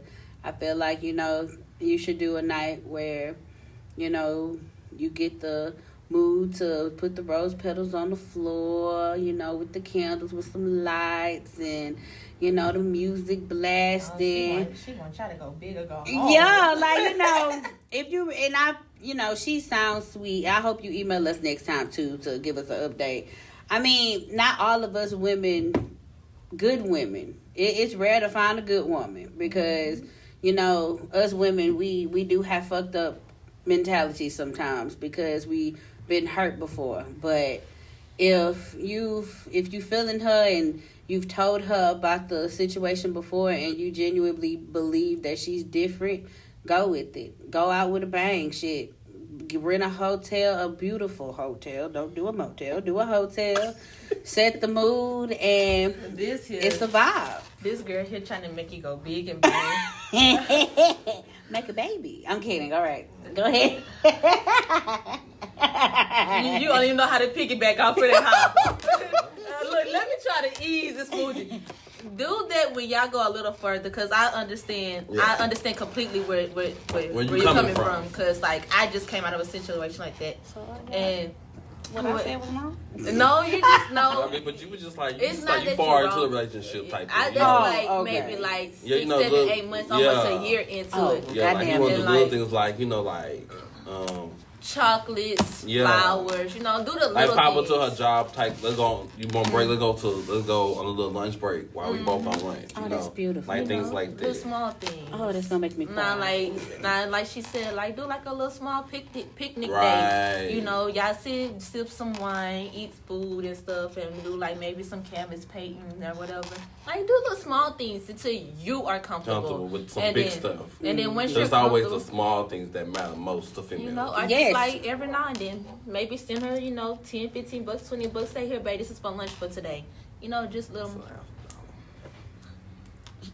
Just small things. Start with the smallest things first, but like I would say either. Stupid. I know this podcast heard you too. Goddamn it. Just start with the small things. I would say maybe start with some flowers and a little romantic date, and then go off with the big shebang, like what Jay said. Make a baby. No, please don't make a baby when you're married. Yeah, okay. Make a baby when you're married. You gonna tell them your stuff, or you done said it already? Mm-hmm. Oh, okay. Cause you want the whole shebang. Bang bang. It's okay when you get to somebody. I'll make sure they know. Go big or go home. Hey. All right. So the next one says, "Hey guys, hey everyone. Hi. I just want to say, hey." He trying to kill a fly. Oh, I just want to say that the podcast this season is really funny. I love the fact that this cast is talking more and actually interacting with us, listeners. If I could speak for the listeners, I say that we appreciate you guys, and I personally love you all. Oh, we love you too. We love you too. It's crazy, because I don't even know you all. But from listening to the podcast, I feel like all y'all are living in my home with me. Aww. I need you guys to give some advice to my mother. Okay. I'll let her listen to the podcast when I can, but this is the problem. She feels that since she's 49, she don't feel the need to date anymore. Why? Well, her last husband, not my daddy, cheated on her, and the girlfriend tried to beat up my mom.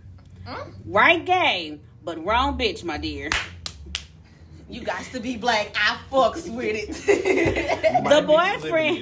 The boyfriend before that was a drug dealer who almost got my mom's house shot up.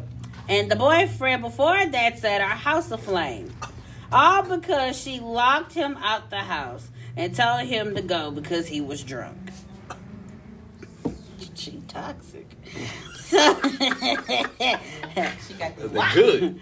So, do you guys have any advice for her in getting back into the dating scene? I hope y'all read this on the next episode or any episodes to come. Thank you. So, who's starting it off? Me. Sit down.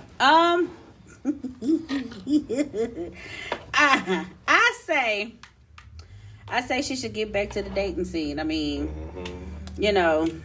a lot of things have transpired because your mama got that good cat, okay?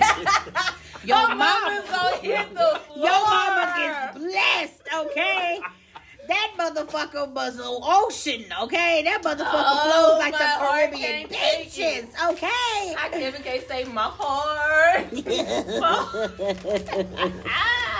I say that she don't need to give up on anything. Like, baby girl, you got that good, okay? go back to the dating scene. But hold on, let me tell you, because having that good leads to psychotic and crazy motherfuckers that want to do crazy shit. So it's a pro and it's a con to that. But I say go back to the dating scene with that good old cat. Anybody want to piggyback? You got it, Trey, or do I need to go? I'm sorry. I go last.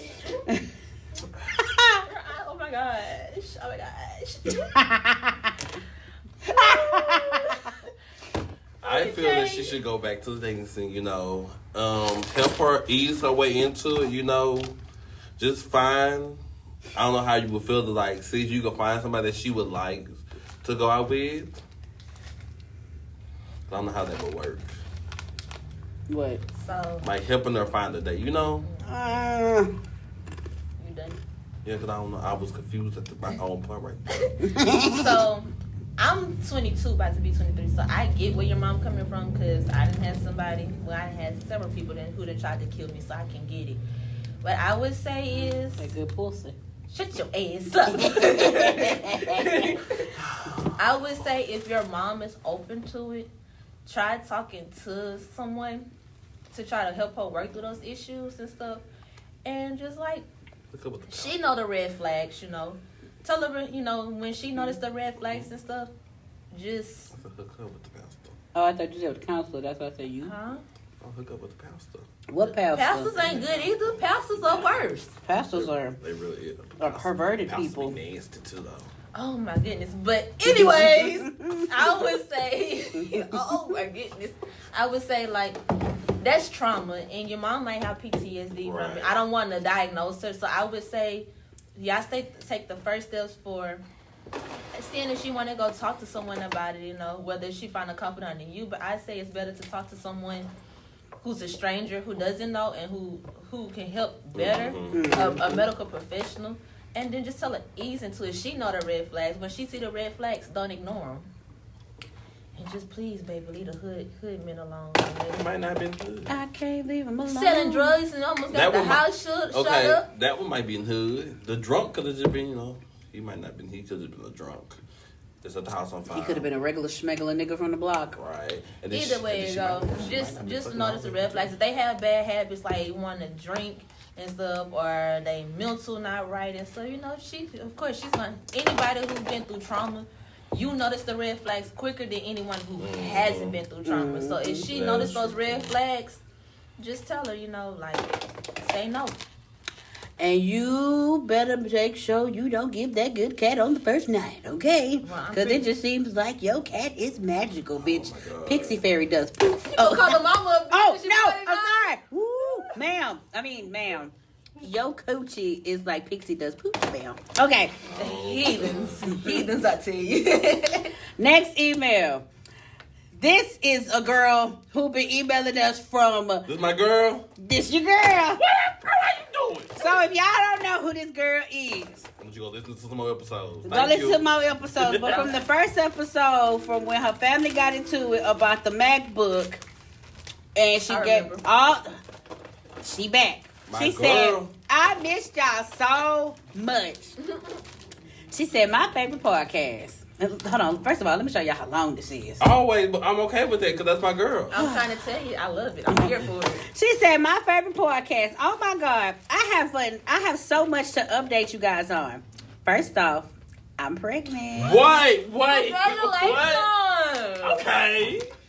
She said, LOL, I know I haven't messaged John forever, but a lot has transpired since then. Let's see. Well, the family is back okay for now. We had a couple meetups and get everything back on track. And yes, we did all apologize to one another and everything is okay. Now, before I get to the next situation, let me address the snack. Thank you, snack. You have made me a whole nother person, which is a good thing. I have been such a quiet girl, and I'm always letting things happen without saying stuff. Right. But the advice you gave me and gave other people, you are golden, sir. I appreciate you because you really helped me overcome some things that I was fighting within myself. Words can't describe how much I thank you. I thank the other cast members, and I'm glad that you guys brought back K-Baby. Oh. She was one I was sad to hear leave because her advice and the things she said really are facts, and her soul is so old. I love it. But thank you to the snack again. Well, here's my problem. Are you crying? Tears over here. I'm trying to. Here's my. First of all, I want to get some recognition over here. What the fuck? Woo, That's my girl. Woo. Sister-in-law. What you mean? woo. It's always a sister-in-law for me. My baby daddy and I are currently not together anymore because he felt the need to cheat on me with my cousin. Bitch. Before y'all say anything, yes, I know I told y'all the family was good. But my cousin doesn't know that I know she slept with my baby daddy. But She thinking right now that she's still keeping it on the low. And I mean, by all means, baby girl, you do that. But I know now. Right. How all this happened was at my auntie's birthday bash, and they went to go smoke with other family members. The whole time, I'm looking for them and even asked the ones they were supposedly smoking with, and they were never around them. Trash, yes, I know. Well, they finally come back about 30 minutes later, and I've already seen their reactions and all. I'm so hurt, but at the same time, I'm so much better than all this. What to do? My mom is telling me not to worry about it because I don't need to be stressing the baby. And I'm telling her that I'm okay. And my brothers want to fight him. And I'm like, no, don't do that. Let me figure it out myself. So please tell me what you guys think I should do. I love you guys. I know y'all will lead me the right way. We're going. Oh, shit. Yeah, go ahead. I know how that feels. I don't even lie.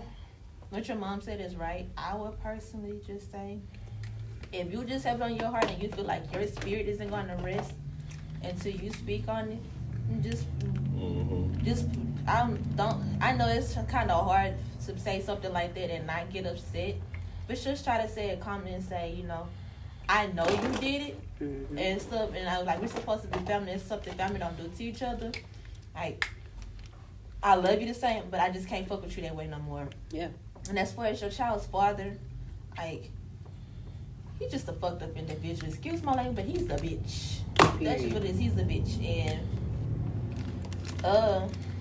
And whatever the gender of your baby may be, like, if it's a little boy, just teach him, you know, to be better than what his dad is. Like, just to be better than his dad. And as far as your brothers, just, I like what you said, tell him to stay out of it, because at the end of the day, that's still your child's father. You know, unless he put danger and harm to you, shit, you really just say fuck both of them. Honestly, it's really, you know, like I said, if your spirit can't rest, tell her politely, just so, because right now, you don't need, like your mom said, you need to stress your baby. Like, don't stress your baby out. Just tell her, you know, I know what you did. You know, I love you, but I just can't fuck with you. That is true. And your child's father, shit, you can call him anything on the same. For me, I say I would approach the situation not right now, but give it some time to see it. You fucking whore. Just give it some time to get more evidence to just make sure. I know, you know, I'm not saying that you're accusing it or you're just assuming it, but just get more facts, and then I feel like you, first of all, approach him first. Don't approach her just yet. Approach him. Or she did approach That's how him. she got the information. Oh, damn. Okay, yeah, I'm sorry. I'm all over the place. Now, how you gonna read the Listen email? to my girl. It's time to beat ass. There we go. No, wait, you're Thank pregnant. Okay, Damn. how you doing? That's not my advice. I'm just gonna walk away. Thank Yes. you. Hey, sister-in-law, I miss you, girl. Sister-in-law. I'm so happy you pregnant. What? Everybody, see this who the whole of the Everybody is everybody. I feel, you know, I say cut ties with her all the way through. You feel me? Cut ties with both of them, you know, Beat ass. until you have the baby. the baby is healthy, then at that time in the moment, when you feel God have delivered your heart and your mind to the whole situation, when you can start speaking about it, and you feel like you're not angry no more, you can speak freely about it. It don't have no effect over you. Then it's time for you to address the situation. Okay. Because that means that at that moment in time, you're above it. You have evolved from it, and you gave it to God at that time being. I love that. And please send me an email. Send us an email of the gender of my niece or nephew, and Daddy will send you something for the baby. Okay, yes, we will. But how is she? Okay, I don't ask questions no more. I just let you be sometimes. All right, next email. So, y'all, this girl came to us, and it was a really heavy subject. I believe one of her sister, one of her niece or nephew. Oh, the baby passed from COVID. It was like with the sister and the boyfriend was keeping her husband. So she emailed back and she said, "Oh, for real?" She listened. She said, "Hey, Dive Deep. Oh my gosh, I have good news. So my sister did listen to the podcast and she reached out to my mother. You guys, the baby daddy has been abusing her. She doesn't mind me telling the story because she is now back home safe with us. Thank you." She said, "Thank y'all for the condolences. You guys have really been a huge blessing in our life. I just want to send this email to let y'all know that my family appreciates you, and I will be recommending more people to listen to this podcast because you all are such angels. I will be messaging you all more if anything else does happen. But thank you guys so much." Y'all got us so much today. I read your friends there because I'm tired of crying. I'm trying to tell you. Yeah, I'm over here on different hormones trying to shit. All right. So, okay, that one won't download. So I'll go to the next one. So this one says, "Aloha. Greetings, Dive Deep. I'm about to get come on the table. Greetings, Dive Deep, all the way from Hilo, Hawaii. Hi. Such an amazing podcast that I came across.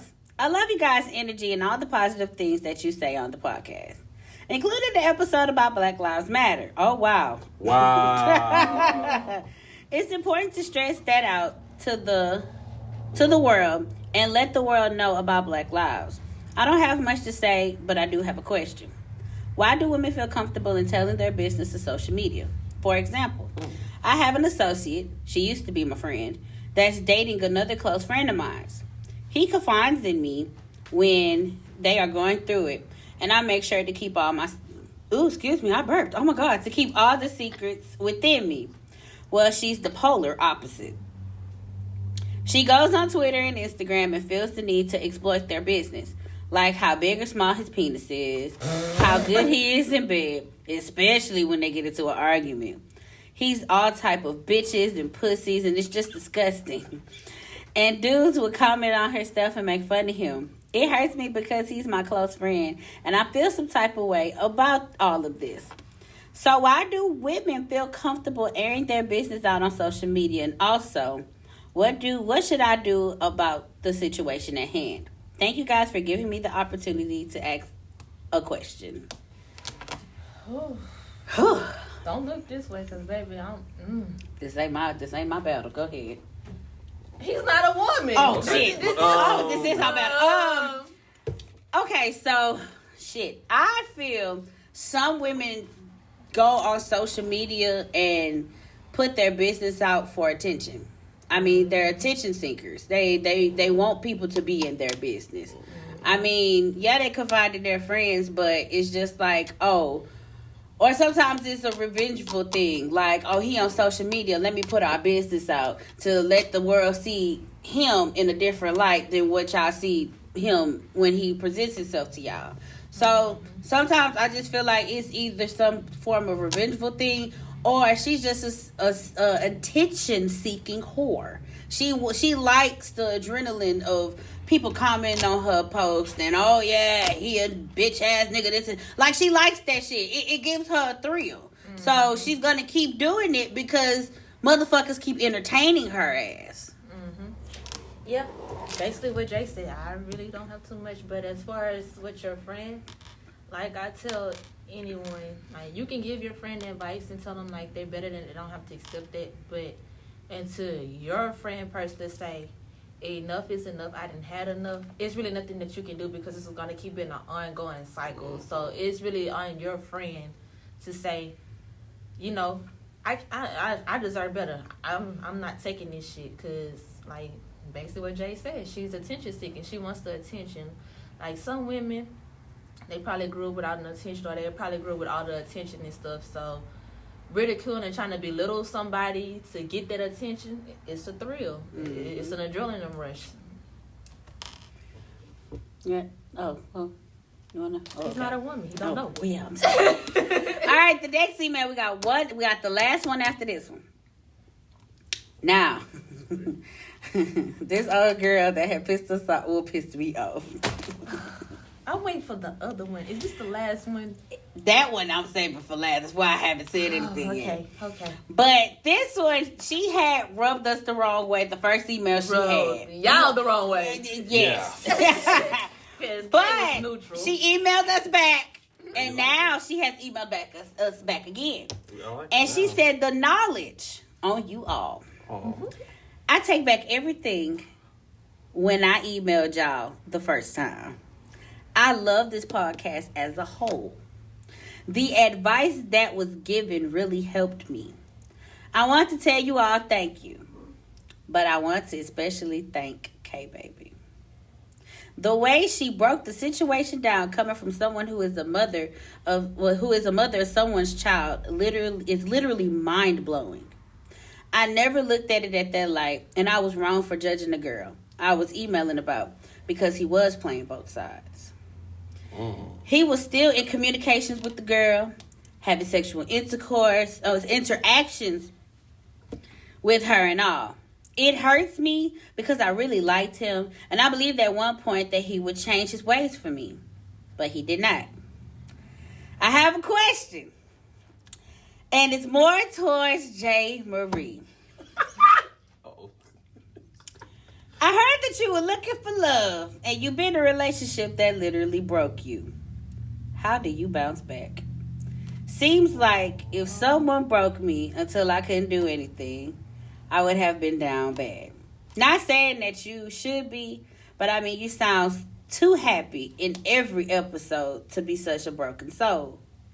I'm not calling you that because I remember last episode you said you're not broken. But I feel where you're coming from. Even though I've never been married, I feel our stories are similar. I don't know if you remember saying this, but you said you felt like Queen Naja when her and Chris Sales ended their marriage from the things he was doing. I feel the same way. But I wanted to know, how did you bounce back? I was able to move on from the situation like you did. Oh, I want to be able to move on from the situation like you did, or better, because I'm just really feeling like I'm at my lowest. Thank you. Come on, Jay, give it to her. Okay. Preach on. All right. So it took me a while to bounce back because I was at my lowest. I developed I've been had depression, but I developed a depression that was undescribable, and it put me to where I didn't want to do anything. I didn't want to go out. It took people to bring me out the house, or to call me, or my mom, or it took a lot of things for me to bounce back. But I became more entwined with myself. I had to start loving myself because I didn't love myself when I was in that relationship. I loved someone who did not only love me, but he never gave a fuck about me. Maybe when we were in our butterfly stage, but shit, you don't know then. I didn't know then. And I never, when I got in the relationship, I didn't love myself, basically. I'm just trying to say I didn't love myself, but I had to take time and get more entwined with me. I had to start praying, actually start talking to God. I had to, start looking myself in the mirror and saying, baby girl, you worth it. You're beautiful. And it took me a while to say that because I didn't feel like that once all the things transpired. Because I was broken. I felt like I was the problem. I felt like I was the reason everything was happening. So, with me saying that, it's going to take you a while. Well, it might not take you a while because some people do heal faster, but it took me a while because I had to work on myself before I could love somebody else. And, shit, I'm still doing some work. But, I mean, it's always light on the other side of the tunnel. And don't give up and don't feel like you're at your lowest because at the end of the day, what one man's trash is another man's treasure. Quote me again, bitch. Yeah. Somebody gonna pick up the pieces of where he broke them and mend them again and make sure that they're mended and he not gonna break your heart. I'm not on that stage yet, but when I get to that stage, sis, I promise you, I'm ready to tell you the stories. But I still got some work to do. So that's my advice. I love it here. I am so proud of you. Okay. Oh, shit. Last email. Real on 9 on 10? Oh, She shit. did? Yeah, we did. That's been a whole hour. It did not feel like So, the captions say, this was fun, LOL. it. I felt as though I ruffled a feather or two. And I'm okay with that. I emailed the podcast to talk with y'all because y'all don't talk to me in person. Huh? What I did is something I might regret. Might not at all. But he came to me first, if you want the real tea. I don't want to type too much, but don't believe anything a nigga tell you. A lot of things was done in his will and on his timing. And I be damned if a nigga who ate my ass say anything different. I'm about to call him under the table. My heart can take it. Kevin hates me now. Ooh, ooh, ooh, I'm about to rip this body off. Ooh. Ew, carry on. But I am really not trying to be petty. This is me coming out as much as possible to let y'all know what really happened. But niggas will learn to stop playing with me because I'm tired of playing games. I also have another question. I'm scared. And I need serious advice on this. Okay. If y'all say this an advice line, please act like it and help people instead of talking shit. Who talk shit? I don't know, but he can go learn. Don't come for us. So I really want to expose this one guy because he really played me. Wait, I what's don't. the question?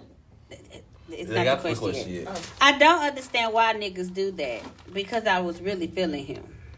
Should I expose him on social media to his friends and wife? Ooh. I feel he deserves it. He hurt me, so why not hurt him? Answer the question for me, Dive Deep. LOL. Okay, I got you. Go ahead! One, I really want you to email us and tell me who the hell you was talking about. But that's another thing for the story. But as far as the advice, I feel that you should not expose him because you would get nothing out of it. You will still feel that hurt. You will still feel that pain from him leaving you. So you just seeking revenge will be nothing. It will get you joy at that moment. But after that joy, you'll probably still look at the videos y'all had or still look at the text message and you will still feel that pain. Mm-hmm. So that expose it would not heal you from nothing. It's gonna be an empty gesture. You might ruin his life. You might end his, or you might not even end his marriage. His wife might know about things he's doing, but she might be oblivious to what he's doing. Mm-hmm. So you need to just heal yourself from the hurt, and it's gonna take a time. It's gonna take hard to heal from the hurt. you just have to go with the emotions, you know, stand strong and stay mind strong of all things. And please just email me because I really don't know. Me, baby, you keep wiping me under the table. But because I know who this is, I ain't got shit to do with nothing, to be honest. I'm not even lie to you. Like, it went from us communicating to you fell off the face of the earth. That's all I remember on my end. Third thing is, huh? He talk to the people. You and your people over there, stop it. Yeah. But the third thing is advice. Yeah, it may be fucked up. Yes, it may be hurt. But like Trey said, post stuff on social media. What are you going to benefit out of it, you know? And two wrongs don't make a right. Yeah, 2 wrongs don't make a wrong. Like, yeah, maybe 2 left turns do make a right turn, but still, at the end of the day, it's the same. It's still going left. Just eat the damn thing. But I'm asking who the fuck eats this nasty ass shit. But either way it goes, I don't know, is it 3 left turns make a right? Either way it goes, so many left turns make a right. Either way it goes, it's wrong, but that's how you feel to do it. You know, you gotta do what's best for you, but like, I ain't got no advice. I'm still going left. Sir, are you still talking about these lefts? Yeah. I ain't got advice for you. I mean, I could piggyback on what KK said. I mean, what you... I'm not going to say much, but shit, I know who it is. You already know what's up and what you did. So, I mean, there's nothing to say at that. I mean, instead of emailing, we could always talk in person. All of us, really. Mm-hmm. I mean... It ain't nothing but a G thing, baby. I mean, that's just up to you. There's really no hard feelings. Yeah. Really, I mean, the emailing, I mean, it's getting crazy, but I mean, shit. I love it. We was all together, We was all together, when I was selling dinners last year. And they was in the car with me. You know, it's like really, I don't really think it's any ill feeling on any of our ends and stuff. I feel like maybe it's like some of the petty tit-for-tat stuff on all our ends. I feel, you know, I know who this said, you know how I am. You know, I'm always going to come straight forward. I'm always going to come with certain facts and certain things. I feel as the incident that all of that broke the friendship we haven't talked since that big incident. Mm-hmm. And I feel as, because I haven't seen you since that incident. Mm-hmm. And I feel as, you know, we was friends. We did have our good moments, our good friendship. You know, and I understand how it all happens. We just need to have a conversation about the whole situation. Basically, a sit down. Right, a sit down of the situation, so we can have an answer and out everything, and then close that chapter of that book. Because until that chapter of the book is closed, it's still gonna be like, oh well, shit, I see you or you see me. You know, nobody see eye to eye because we don't know what all happened. And if this is honestly coming from me, if this is like on a petty level, and you just doing all this and trying to be buddy with us just because, I mean, the emailing and the bullshit could just really stop. I mean, I'm not looking at it in a negative light, but I mean, don't be trying to, you know, say all this in the email, then back and turn around and say something different. Like, I don't fuck with y'all. I just basically say, reach out to one of us. We all get together, like, just so all of this can end. We all have a sit down, you know, and kill it all because, shit, like I said, I have nothing to do with nothing, but I don't mind giving advice. I don't mind. It's the twerking on the table for me. Like, we're all adults. Basically, at the end of the day, we're all adults. Right. And if we all call ourselves adults, I feel like we all should be able to sit down and have an adult conversation. If you want, we can have it in a public setting. Let's all go sit down and eat and just talk about have drinks. it. Yeah. I'm sorry. And, you know, and just alcoholic. And just talk about everything. You know, that's really all it has to be. Just sit down because out of all 3 of us, you know, you have history with one of the 3. You have more history than one of the 3 than all of us. So, like, I just really feel like as far as that information, I know you ain't asked for advice on information, but reach out to one of us, whether if it's me, the snack, or Jay. We'll come up with something to sit down and have a conversation with you. But as far as like your specific question, I say if you're a special person, sit down, talk to God, but I highly suggest don't do it because you can do it trying to get back at that person. It can backfire on you 10 times stronger. Now you're hurt from what this person did in the backlash. So, to save yourself the harm and stuff, shit, just, what you do? You can write all your feelings on a piece of paper and set it off in the ocean, like, you're giving yourself a fresh start. Where they go find the ocean around here? A lake, something. We got, just set it on yeah, we got the fire. river. This girl is Yeah, on that too. Well, all right. I mean, thank y'all for all the emails. Let's go ahead and end this real fast. Booty so big, hey Lord, have mercy. Yo. Fuck back the stallion needs. I need some of the snack needs, okay? Hey. Straight it. Fuck it. Hey. Okay, we gotta end this podcast. That was the ending. Damn podcast gonna be All right, 3 hours y'all. long. I'm gonna be like, damn.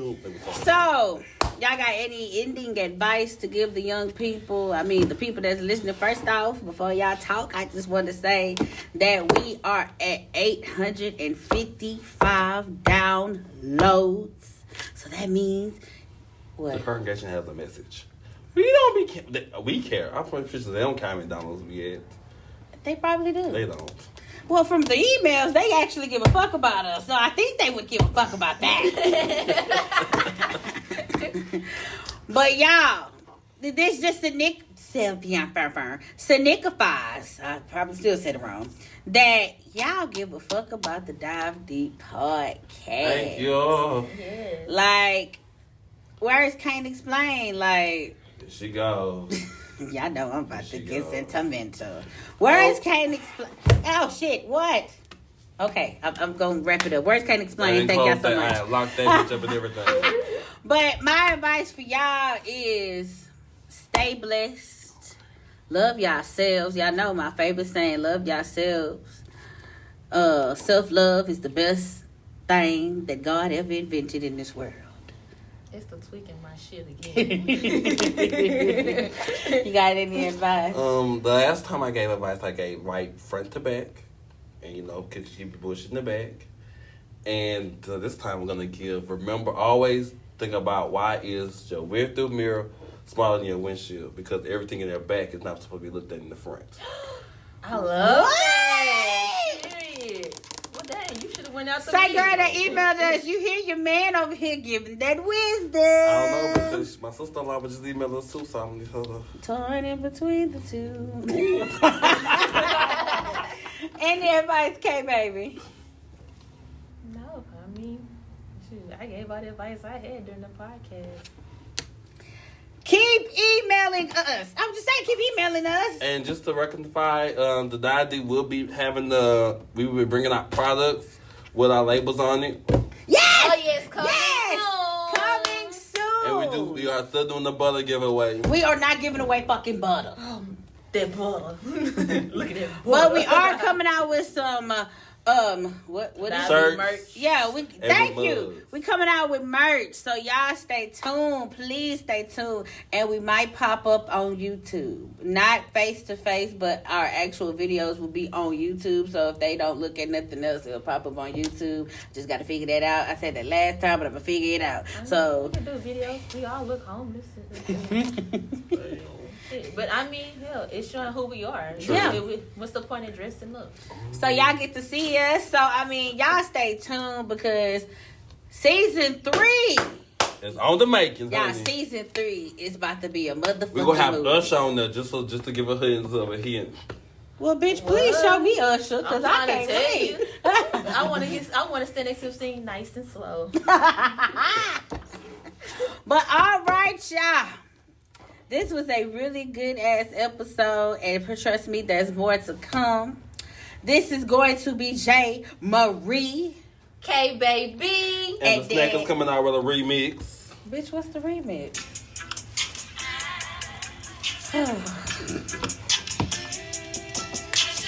Oh, Lord Jesus. This your exit song. Y'all know what this is. Keep your eyes on me. Eyes on me, apply that. See y'all next episode.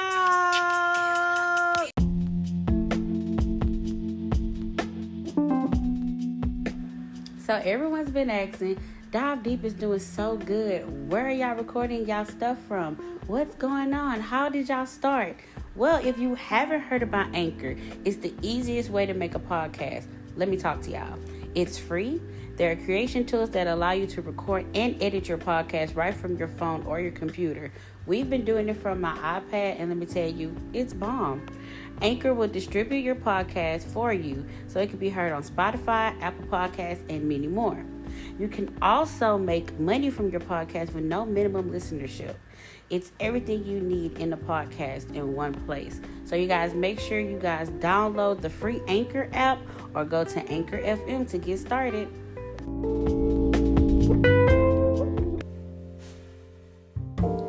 Hi, Dive Deep listeners. So the Dive Deep podcast has a new segment that we're starting today, and it's called Empowering Entrepreneurship. That means anyone that has a small business can send their information to us. All we need is your name, your business name, and a little bit about your business. And also, if you guys have a link or a coupon that we can also present to our listeners, we can definitely put that in the link so everyone can follow. But yes, we're going to be promoting you guys so that our listeners on the podcast can not only look at the things you do, but they can also support.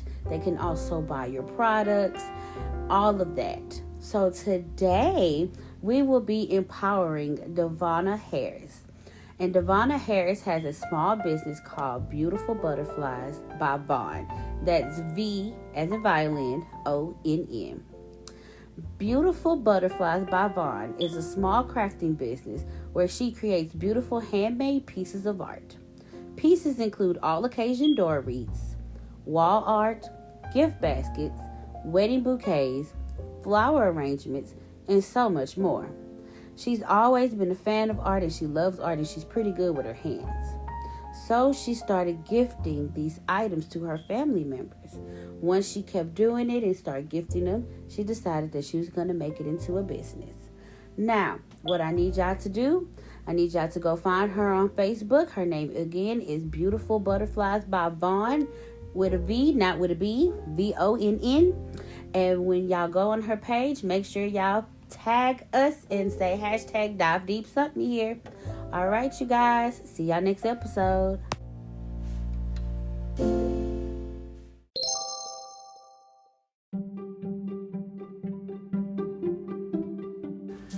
Hey, Dive Deep listeners, this is J. Marie, and I just wanted to sit down with you guys and let y'all know that we are up and running on all social media. So if y'all wanted to follow us, we have an Instagram, Twitter, and of course we have a Facebook. Our Twitter name is Dive Deep Pod _. Again, that is Dive Deep Pod _. Our Instagram, if you're following us on Instagram or want to follow us on Instagram, it's going to be called Dive Deep Podcast _. And if you want to follow us on Facebook, of course, our Facebook name is the Dive Deep Podcast. Also, we have an advice email hotline. So, of course, if you are going through relationship problems, friendship problems, baby mama, baby daddy drama, or family drama, or look, if you're just having a bad day and you need to vent, all you have to do is email us at askdivedeep@yahoo.com. But when you do email us, leave your age, your gender, and where you're from. You can leave your name if you want, but on the episode, it will be completely anonymous to the listeners. So make sure that every 2 weeks that we post that you're listening to your advice question and we give you the correct answer. So again, if you want to follow us on any social media, we're on Instagram, Twitter, and Facebook. And if you want to email us, make sure you email us for advice at askdivedeep@yahoo.com. Thank y'all. Love y'all.